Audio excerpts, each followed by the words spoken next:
Colosenses capítulo 1.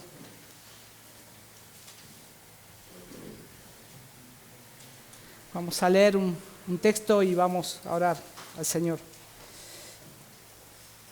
Dice, versículo 13, porque Él nos libró del dominio de las tinieblas y nos trasladó al reino de su Hijo amado, en quien tenemos redención, el perdón de los pecados. Señor, te damos gracias. Gracias, Señor, porque hemos cantado que tu gracia nos ha librado, Señor.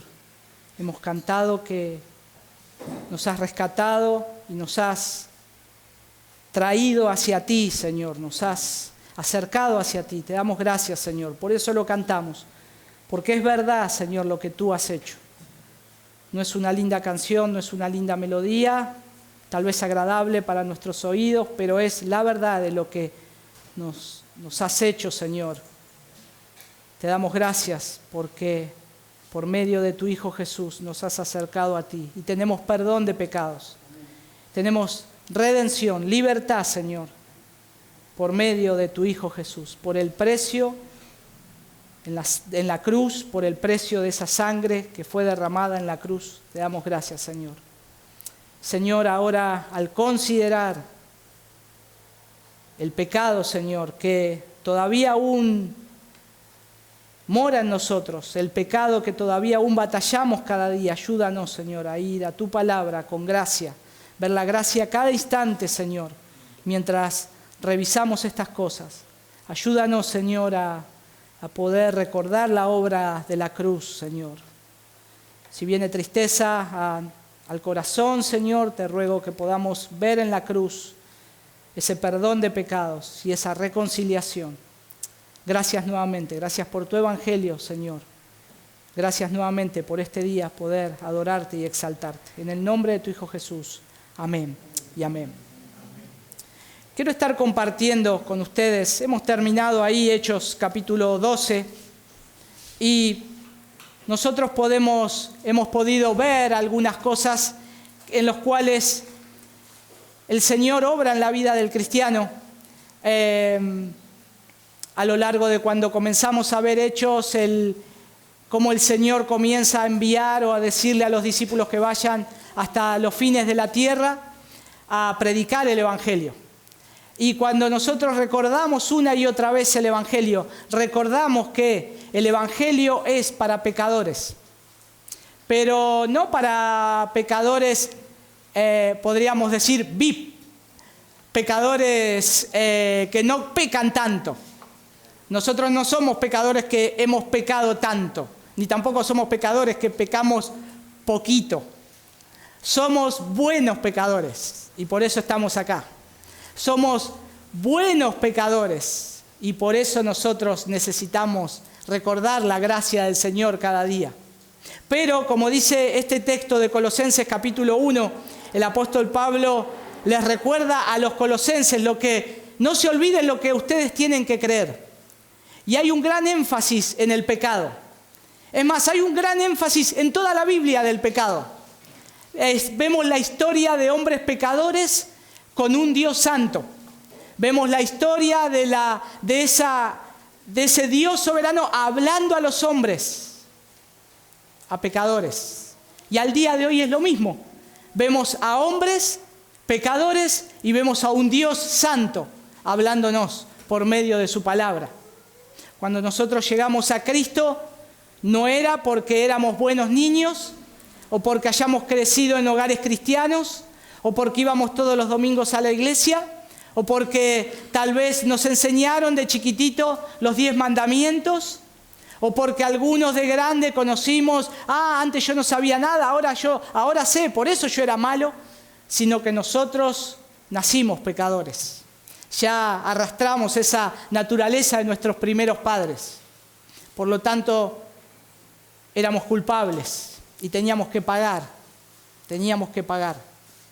Pero cuando llegamos al Evangelio, que es un poco lo que la carta de Pablo a Colosenses les dice, lo que ellos creyeron, lo que ellos eran antes, hace ahí al principio un gran énfasis del pecado. Por eso Él está diciendo que ellos sean fortalecidos, le está hablando, le está enviando esta carta por medio de Epafras, que era un colaborador, pero cuando leímos el versículo 13 y 14, Pablo les recuerda de qué los había librado. Recuerden, Colosenses, el Señor nos libró, dice Él, del dominio de las tinieblas y nos trasladó al reino de su amado Hijo, en quien tenemos redención. Como vimos el domingo que tomamos la Santa Cena, la sangre de Cristo, el pago en la cruz, esa redención, esa liberación, ese pago del precio por ese esclavo, nos trae hacia el Señor y dice el perdón de los pecados. Pero ahora, esta redención y este perdón de los pecados fue una sola vez y ahora ya no tiene más efecto. ¿Ya nos libró el Señor para siempre? ¿Tiene solamente efecto poderoso en la cruz? Así es, pero ya no necesitamos más. Ya no somos más pecadores, ya no mentimos más, no tenemos malos pensamientos, no somos orgullosos, no somos altivos, no somos soberbios. Ya el Señor nos libró de todo eso y ya somos santos, sin mancha, puros. Lo que Pablo luego de esto le dice a los colosenses: acuérdense que han creído que también el Señor es el que los libró de los pecados, pero el Señor los reconcilió con Jesús. Ahora, a su vez, este traslado del dominio de las tinieblas al reino de su amado Hijo, lo que nos está diciendo es que Él nos perdonó de los pecados y ahora Él continúa librándonos de los pecados. Él continúa perdonando nuestros pecados. Y una de las cosas que quiero considerar esta mañana, y tal vez otros domingos, porque es un tema un poco extenso y es digno de considerar, es hoy qué ha pasado con el pecado. ¿Qué ha pasado con el pecado? No se habla mucho del pecado porque hay varias aristas por ahí. Dicen que el pecado ofende a la gente. Cuando alguien le marca el pecado a alguien, los ofende. Cuando alguien le dice al pecador, reconcíliate con Dios porque estás enemistado, eso es ofensivo. No digas eso porque eso no atrae a gente. Eso echa gente de la iglesia. Pero el apóstol Pablo lo explica con mucho amor. Y él le muestra la gracia del Señor a estos hermanos de Colosas. Le muestra la gracia del Señor cuando en el versículo 5, el versículo 4 y 5 le dice que Él ha oído de vuestra fe en Cristo Jesús y del amor que tenéis por todos los santos. Y a su vez les dice, a causa de la esperanza reservada para vosotros en los cielos, de la cual oísteis antes en la palabra de verdad, el Evangelio. Y después dice que este evangelio que ellos recibieron lleva fruto constantemente. Por lo tanto, nunca podemos perder de vista el pecado. Nunca el cristiano tiene que perder de vista que nuestro Señor murió por nuestros pecados. Pero que todavía aún el pecado sigue molestándonos, sigue estando ahí. El pecado sigue trabajando en nuestra vida. Ahora Satanás sigue encargándose de sacar a la luz esos pecados que nosotros tenemos, de acusarnos. Recordemos que el diablo, Satanás, es el acusador de los hermanos, día y noche, día y noche. Ahora, como hijos de Dios, nosotros tenemos la responsabilidad delante del Señor de tratar con nuestro pecado, de luchar con nuestro pecado. A veces creemos que ya el Señor nos libró de las tinieblas y el pecado ya no nos molesta más. No, el pecado nos va a seguir molestando. Y es más, vamos a seguir pecando. Vamos a seguir pecando. Y a pesar de que Dios elimina la culpa y la vergüenza de nuestro pecado, en el momento en que llegamos a la fe, no aleja de nosotros al instante el poder y la influencia del pecado. Y a veces sufrimos muchas decepciones con nosotros mismos. Porque cuando pecamos, conociendo la gracia del Señor, conociendo el Evangelio, nos sentimos tan culpables que a veces creemos que Dios no nos puede perdonar. Y a veces creemos que Dios ya no me perdona. ¿Cómo me va a perdonar? Caí, pequé, conociendo al Señor. Pero vamos a luchar día y noche con la influencia del pecado. Y no nos tenemos que desesperanzar. No nos tenemos que desanimar. Recordamos que Primera de Juan, capítulo 1, versículo 9, nos recuerda, la palabra de Dios nos recuerda ahí que Él es fiel y justo para perdonar nuestros pecados y limpiarnos de toda maldad. Por eso Jesús murió. Ahora, esto no es algo como un permiso para pecar deliberadamente. Tengo un permiso de la gracia del Señor para pecar y volverme a Él. De ninguna manera. El cristiano cuando peca se siente culpable, el Espíritu Santo trae convicción de pecado y se arrepiente. Pero la influencia de Satanás en ese momento, hermanos, va a ser muy fuerte, porque él está para eso. Dios lo pone y está para eso, hasta un día que no esté más él. Pero Satanás nos va a estar acusando constantemente. Lo hizo con el apóstol Pedro. Lo hizo con otros tantos también y hoy también lo hace con nosotros. Ahora, ¿quién ha oído alguna vez estas frases?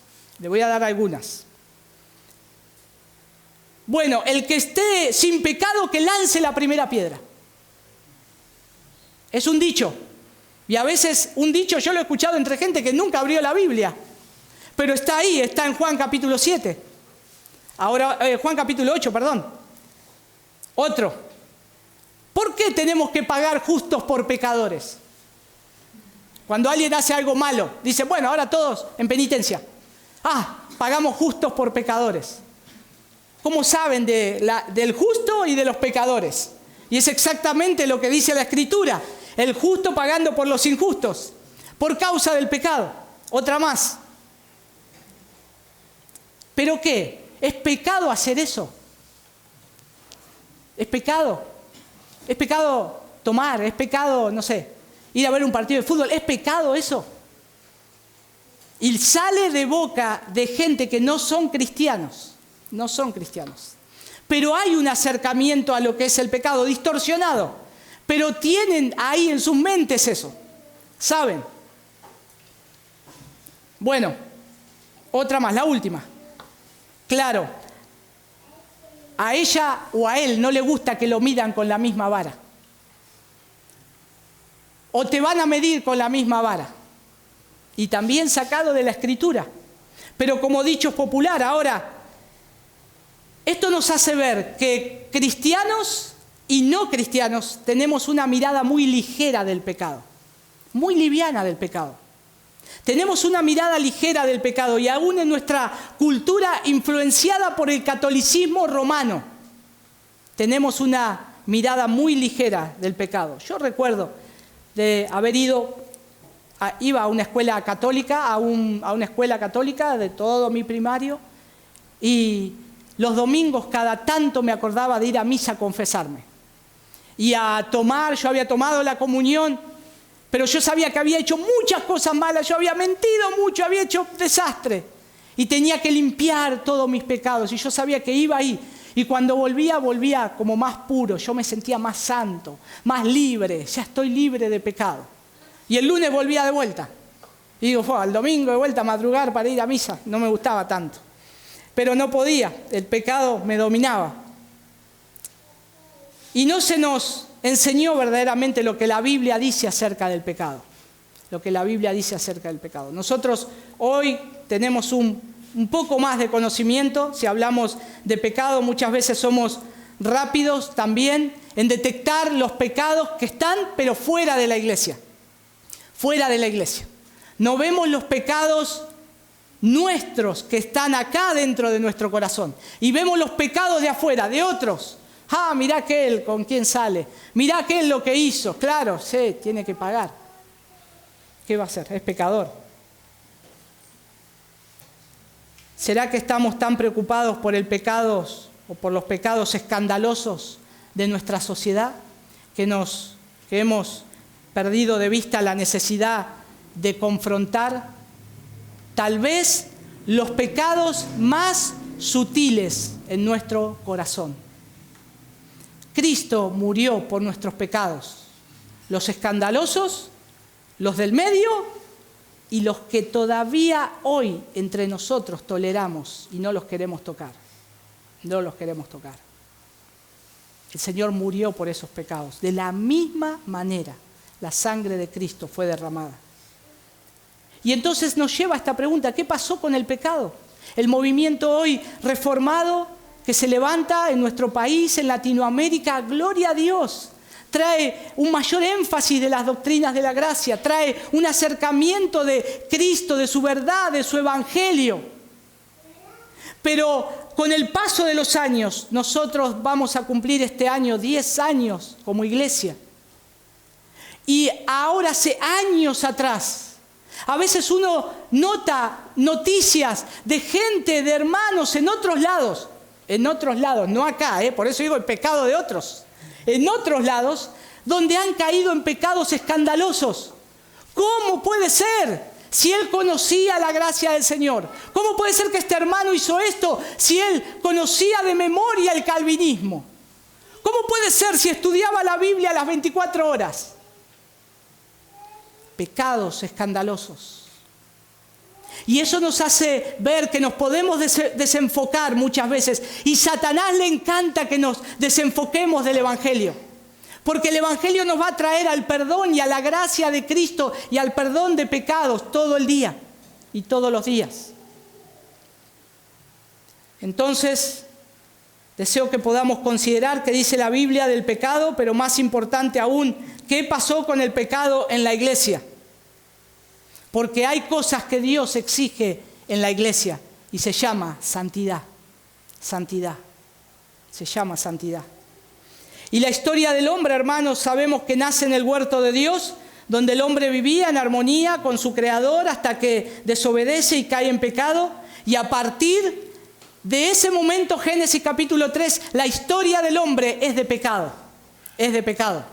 Ahí está la historia del hombre pecador y de un Dios santo, justo, poderoso, que traza un plan de redención para restituir esa comunión rota con el único Dios santo y verdadero, por medio de Jesucristo. Y es para salvar al pecador y por medio de Cristo reconciliar esa relación. No voy a exponer la doctrina del pecado. Simplemente lo que quiero, yo sé que es un tema muy amplio, simplemente deseo enfocarme en aquellos pecados que, como dice un gran escritor que ya falleció, Jerry Bridges se llamó, falleció hace unos años atrás, y él sacó un excelente libro que se llama Pecados Respetables. Y su subtítulo dice: confrontemos aquellos pecados que toleramos. Y ahí es donde tenemos que enfocarnos. Y ahí es donde deseo que podamos ver lo que el Señor quiere hacer con nosotros. Y es por eso que debemos batallar y luchar con el pecado todos los días, todos los días. No tenemos lucha contra sangre y carne, sino contra principados, contra potestades, contra huestes espirituales de maldad. Tenemos una batalla feroz contra el pecado. Nuestros hijos tienen una batalla feroz contra el pecado. Nosotros luchamos contra el pecado que habita en nosotros, en nuestro corazón, engañoso corazón, que nos lleva a hacer cosas que no deseamos. Colosenses capítulo 1, versículo 13, nos dice ahí: porque Él nos libró, acuérdense, nos libró del dominio de las tinieblas y nos trasladó al reino de su Hijo amado, en quien tenemos redención, el perdón de los pecados. Ahí es donde nosotros tenemos que apuntar. Pero la lucha que tenemos es contra el pecado. Hebreos capítulo 12, versículo 4, dice: porque todavía en nuestra lucha contra el pecado, acuérdense, hermanos, no habéis resistido hasta el punto de derramar sangre. Sangre. Por eso, a veces no hablamos del pecado, porque es como que ya la tenemos re clara. Ya el pecado, escúchame, de taquito, esto a mí no me va a pasar. No te va a pasar. Satanás debe decir, mira no te va a pasar. Hermanos, Satanás nos puede a nosotros. Cuando somos orgullosos, se deleita. Es como que, ¿vieron ese dicho que dice? Le dejamos la pelota picando en el área. Cuando nuestro corazón se vuelca hacia creer que a mí no me va a pasar. Esto no me va a pasar. Yo, ¿sabés cómo tengo tanta historia? Vas a ver ahora. Y Dios lo permite muchas veces, para tratar con muchas cosas sutiles que nosotros nos creemos y que son pecado, Y noten que habla de una lucha, en Hebreos capítulo 12, versículo 4, dice y pone el autor que es como una línea de batalla donde hay que resistir. Es una guerra y hay una línea de batalla donde el enemigo ataca y el cristiano está resistiendo y sacando sus armas para batallar. Es una línea de batalla donde resistir, es un combate cara a cara con el pecado. Cara a cara con el pecado. Pero para comenzar, ya tenemos detectado el problema, el pecado. Tenemos pecado. Hay que batallar con nuestro propio pecado, con nuestro propio corazón engañoso. Ahora, vamos a ver con más a fondo cuál es el problema. Y hay una preocupación existente, que muchas veces charlando con muchos hermanos de acá o de otros lados, nosotros nos preocupamos demasiado por los vergonzosos pecados de la sociedad que nos rodea. Nos preocupamos demasiado por ver hacia afuera de los pecados que hacen otros y no ver lo que nosotros hacemos. Por eso hemos llegado también a perder de vista la necesidad de confrontar nuestros pecados más refinados y más sutiles. Y hay un autor que escribió un excelente libro. El autor es un libro que el año pasado escuchamos los audios de nuestro hermano Ariel. Se llama Paul Tripp. Y él escribió un excelente libro, que ese libro lo tendría que leer todo cristiano, pero a su vez todo aquel que desea trabajar en el ministerio del Señor.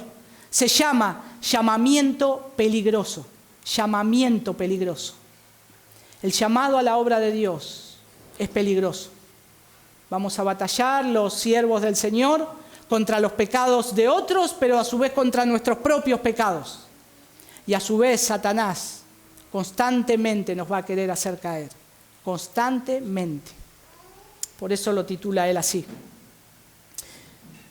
Y tiene un capítulo que se llama Cerebros teológicos grandes y corazones enfermos. ¿Por qué atiendo a esto? Porque en todo este movimiento reformado que se ha lanzado, que es una bendición para nuestra nación, nosotros hemos nacido de esa manera. Muchas veces nos vamos tras solamente tratar de comprender a un nivel teológico o académico sin bajar todo eso a nuestro corazón, para que Dios nos agarre y nos transforme y nos estruje y siga rompiendo ese pecado, sacándolo de nuestra vida. Entonces se quitó de lado el pecado, se apartó el pecado y nos pusimos a hacer estas cosas que son buenas, pero nos olvidamos de la santidad. Nos olvidamos de vivir una teología práctica. Y quiero citar solamente un extracto de este libro de Paul Tripp para que podamos ver cómo debemos o qué fiero y qué preocupante es nuestro pecado, que muchas veces no nos damos cuenta. Y dice así el autor en un extracto del libro. Él habla de él mismo. Él dice así: estaba haciendo una exégesis, abriéndome paso en Romanos, la exposición fundamental del Evangelio hecha por Pablo. Había tomado un cuaderno tamaño oficio y había cortado un cuadrado en la esquina superior derecha de cada tercera hoja para que pudiera pegar una página del texto en griego a ambos lados de la página. Después, dice él, llené las hojas con las correspondientes notas exegéticas, los bosquejos de los sermones y las ilustraciones. Fue un ejercicio que reunió todas mis habilidades ministeriales recientemente enseñadas y recién adquiridas. Dice, encontré el ejercicio retador y emocionante.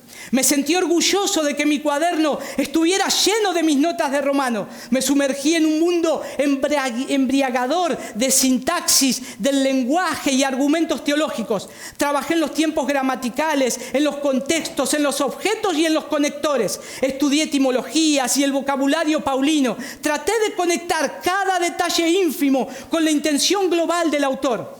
Consulté a todos los expertos, sopesando discernimiento sobre discernimiento y opinión contra opinión. Horas incontables de estudio privado y disciplinado estaban representadas, hoja tras hoja, en esas notas escritas en hojas de tamaño oficio. Todo era tan gratificante. Una tarde, después de horas de hacer una exégesis de la siguiente sección de Romanos, me di cuenta. Había pasado horas cada día durante meses estudiando quizás la exposición del Evangelio más extensa y espléndida que jamás se haya escrito, y su mensaje no me había afectado de manera sustancial. El mensaje tuvo poco impacto en mí. Todo se había tratado de la gramática y la sintaxis, las ideas teológicas y los argumentos lógicos. Había sido un ejercicio intelectual inmenso, pero casi completamente nulo de poder espiritual. Puedo recordar haberme quedado mirando las hojas llenas de tinta. Parecían, dice él, distantes y borrosas. De alguna manera no estaban conectadas con la vida real. De algún modo no tenían nada que ver conmigo. No estaba delirando. Yo había escrito todo eso, pero todo parecía que estaba desconectado de mí, de mi vida real, de mi matrimonio, de mis luchas con el pecado, de mi pasado, de mi futuro, de mis más profundas esperanzas, sueños y miedos. Me quedé mirando la hoja y parecía imposible que yo hubiera hecho todo este trabajo cuando había sido un poco más que una tarea para una clase, para una calificación, en la búsqueda de un título. Me senté ahí aletargado por un momento, como si hubiera sido suspendido entre dos mundos, uno real y otro que parecía cualquier cosa menos real. Pensé en todas las clases, en todos los ensayos, en todas las pruebas. Pensé en la enorme inversión de tiempo, energía y dinero. Todo había sido para esto.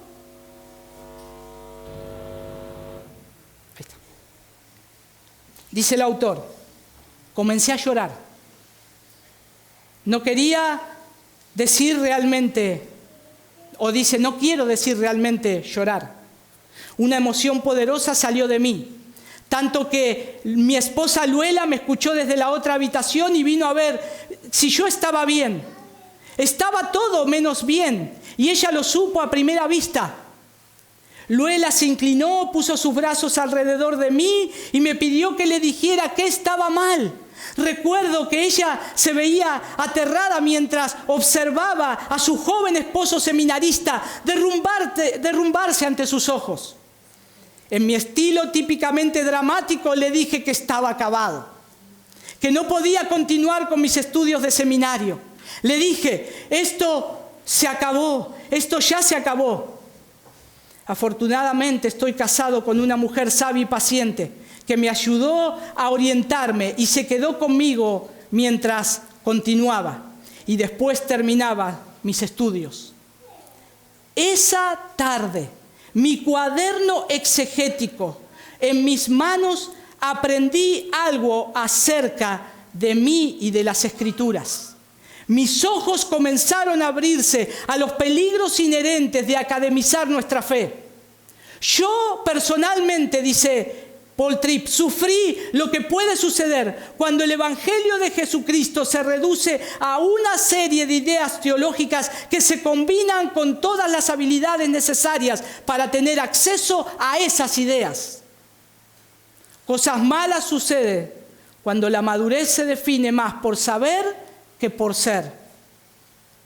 El peligro está a flote cuando llegas a amar a las ideas más que a Dios, que éstas representan, y a las personas que estás destinado a liberar. Quiero aclarar, hermanos, Paul Tripp es profesor del seminario Westminster y él le enseña a pastores, tiene estudios, él estudió, por eso veía importante su escrito. Porque nos deja ver que es peligroso o qué peligroso es poder mostrar ser una persona, entre comillas, santa, alguien que en apariencia está bien, pero por dentro esconde pecados que no desean ser confrontados.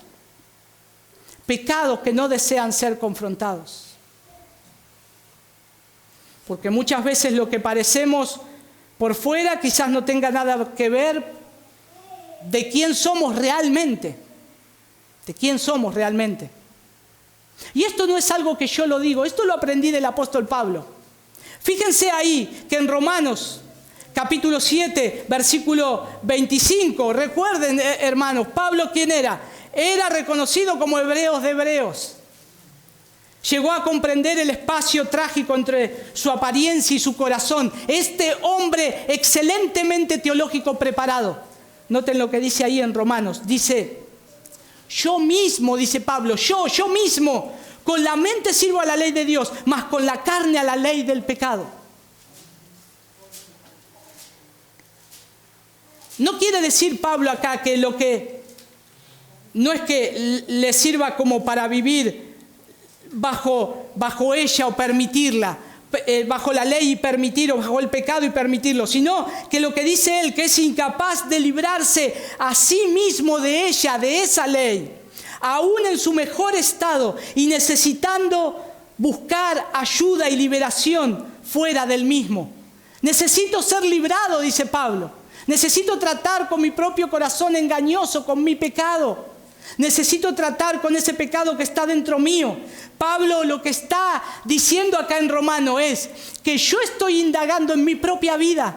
Estoy indagando en mi propia vida y descubre que ¿qué? Descubre sus sentimientos de su propia alma. Descubre sus sentimientos de su propia alma. Jesús mismo. Jesús fue sin pecado, eso no queda duda. Pero Jesús mismo, conociendo el corazón de cada hombre, como dice el Evangelio de Juan, Él conocía el corazón de todos. Lo que Él dice en Mateo capítulo 23, versículo 27, habla de los escribas y fariseos. Lo que Jesús confronta a ellos, a estos estudiosos de la época, los que se sentaban y enseñaban, los escribas y fariseos, dice que se veían muy bien por fuera, pero por dentro estaban llenos de olor podrido. ¿Sintieron alguna vez el olor a descomposición de muertos en un cementerio? ¿Pasaron por esos lugares abiertos a veces? Un olor ácido que se mete en la nariz horrible. Pero lo que Jesús le está diciendo, quítenles a estos hombres esa ropa que aparentan ser algo. Y miren cómo están. Olían a tumbas abiertas, olían a tumbas abiertas. Como una cámara séptica. La semana pasada me fueron a destapar la cámara de delante de mi casa. Terrible el olor.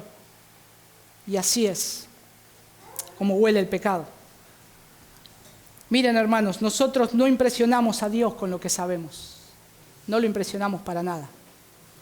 Cuando lleguemos al cielo, Dios no nos va a decir, qué bueno, cuánto estudiaste, cuántos títulos tenés, cuánto sabés, qué bueno. No lo impresionamos a Él. Seremos recompensados por Él al vivir una vida de fidelidad y santidad al Señor. Por eso seremos recompensados. Gloria a Dios por los estudios que podemos tener. Alentamos muchísimo nosotros, desde este lugar, a estudiar la Escritura, a indagar en Él, al tener conocimiento de Dios. Pero no podemos desconectarlo de una vida que lucha todos los días con el pecado. No podemos desconectarlos con personas que cada uno de nosotros tenemos luchas con nuestros propios pecados. La queja del mundo de hoy, ¿cuál es? ¿Cuál es la queja del mundo de hoy contra la iglesia? ¿Qué es lo que dice? Lamentablemente, la iglesia no vive lo que predica. La iglesia no vive lo que predica. Y si lo saben, yo ni siquiera los conozco. Nunca los conocí, nunca me hablaron de un tal Jesús. Y por dentro de la comunidad de los llamados a ser santos, tenemos todavía pecados que no hemos examinado. Y muchas veces corazones enfermos. Hermanos, entendamos que somos llamados a ser más que teólogos locales. Es bueno y es saludable. Eso para la iglesia es necesario, pero debemos examinar nuestro corazón cada día delante del Señor.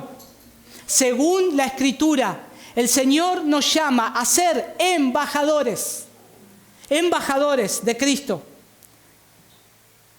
¿Embajadores qué es? Tenés que ser la mirada, que otros miren a Cristo en tu cara, que otros te conozcan porque eres cristiano y vives una vida de santidad y de un cambio radical de lo que Cristo hizo.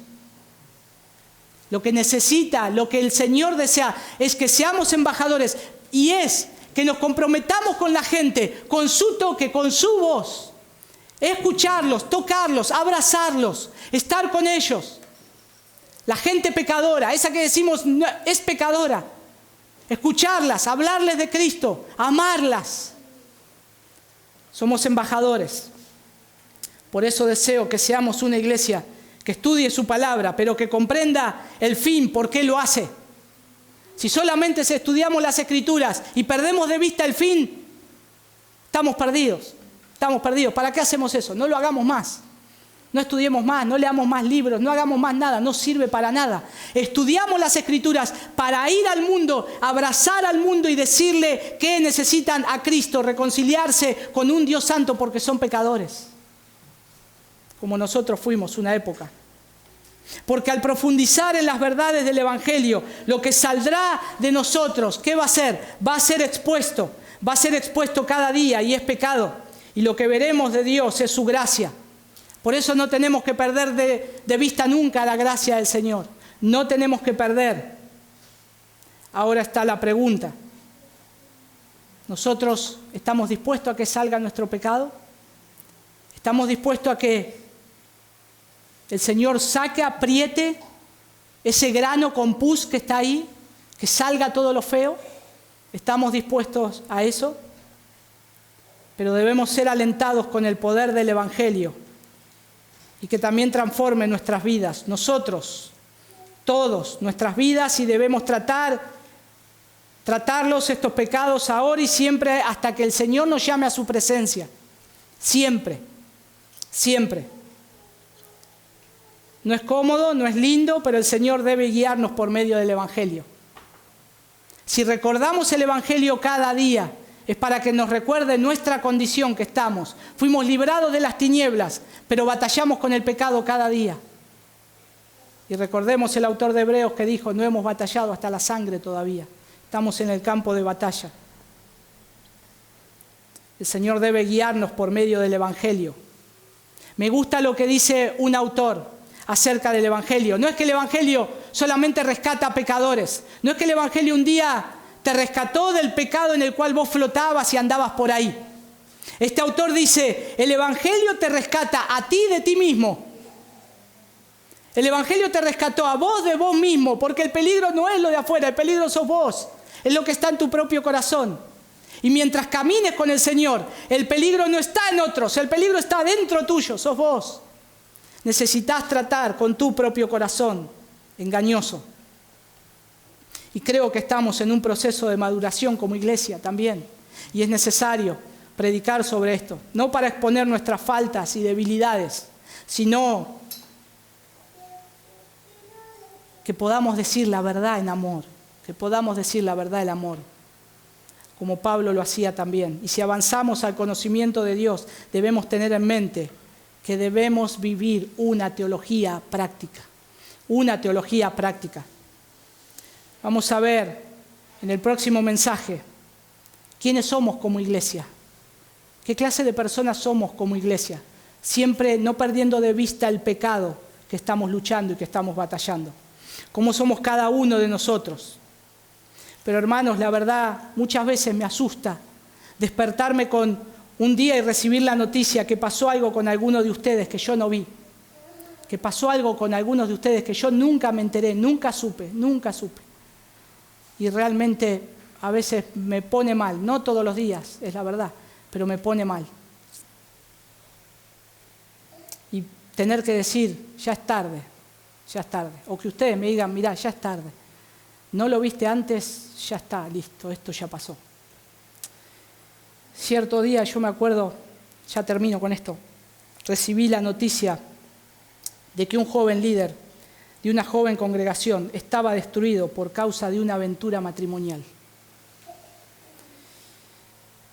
Y imagínense, ¿cómo? Yo lo conocía al muchacho este. ¿Cómo? ¿Cómo fue? Todas las preguntas, ¿cómo fue? ¿Qué pasó? No de acá, todo eso por teléfono. ¿Cómo fue? ¿Qué pasó? ¿Qué sucedió? ¿No lo vieron? ¿Cómo que no lo vieron?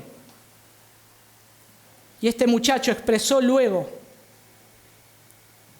de su fatídico desenlace lo que no vio la iglesia. Y no para culpar a la iglesia, sino fue como una voz de ayuda a lo que él le estaba haciendo. Dice que él llegó a un punto de estar metido en su pecado del engaño, que él dice que aún se paseaba por las calles de la ciudad con esta mujer que no era su esposa y aún pasaba por lugares donde trabajaban hermanos para que lo vean. ¿Por qué hacías eso? Y él dice, yo quería que me vean para que me digan, ¿qué estás haciendo? ¿Estás loco? Pero nadie lo vio.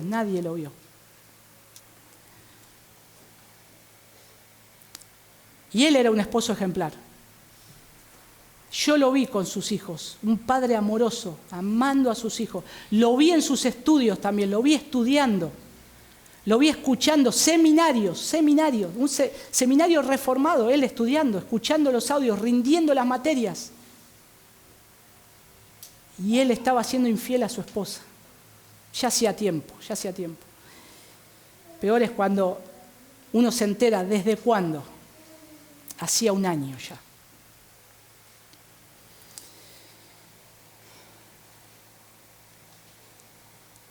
Él dijo, yo sabía que estaba mal lo que estaba haciendo. Yo di indicios de eso, pero nadie lo notó. Y esa también. Yo sé que el Señor está al control de todo y se nos pasa un montón de cosas. No podemos estar en todas. Pero hermanos, si no tratamos el tema del pecado, si a veces lo pasamos ligeramente, no sabemos lo que puede llegar a pasar. ¿Y dónde comenzó todo en este muchacho? En su corazón. Nadie preguntó, nadie rascó un poco a ver qué pasaba. El pecado oculto, sutil, que se atrevió a tocar. Y al tratar este tema de pecados sutiles, refinados, respetables, deseo que en todo momento no perdamos de vista la esperanza. No debemos seguir revolcándonos sin esperanza en nuestros pecados. Tenemos perdón de pecados. Lo que estemos haciendo, Dios nos perdona. Hoy es el día de salvación, hoy es el día de perdón del Señor. Por lo tanto, nosotros podemos ir a Cristo y creer que a través del Evangelio Dios nos solucionó el problema de la culpa por nuestros pecados y el dominio que tiene sobre nosotros. Por lo tanto, nosotros estamos en guerra contra el pecado. No olvidemos lo que dice Gálatas 5:17, es una guerra. Lo que dice Pablo ahí, porque la carne desea lo que es contrario al espíritu y el espíritu lo que es contrario a la carne. La carne desea. No es que somos súper espirituales, No. Alguno que dice eso, no tengo lucha con el pecado, ya está, hay un pecado, sos mentiroso. Listo. Siempre vamos a luchar, siempre estamos en guerra con algo, siempre, hermanos, siempre hay algo. Siempre. ¿Con qué pecados luchamos a diario? ¿Con qué pecado luchamos a diario? Nuestro corazón.